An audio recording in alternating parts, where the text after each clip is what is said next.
That's what I was known for. It was prophecy. So if I came to a meeting, all I did was prophesy. That's all I did. I prophesied. I'll lead in prayer and I'll prophesy.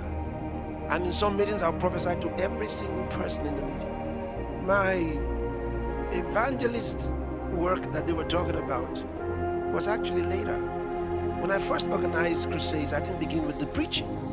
I organized and had somebody else preach. The day I preached was because I was not impressed by what had happened. The preacher preached, gave an altar call, and nobody came out. I said, because he's preaching love. They are taking the love of God for granted.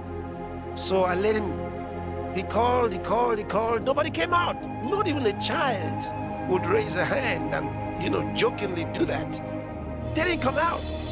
I thought I'd had it. So I mounted the platform. I took the microphone.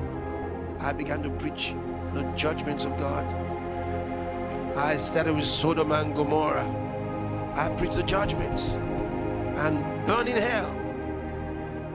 When I was done preaching the judgments of God, I said, now, if you want to receive salvation, come forward. They rushed to the front.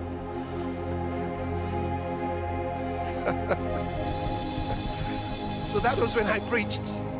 So all I did was prophesy. I would lead in prayer and prophesy. So now that I preached fire and brimstone, I understood that some people need to come into Christ when they're scared out of hell. I think that's when they started calling me an evangelist. But the Lord called me to do these different things, and the only way they could be done was by his wisdom and his ability.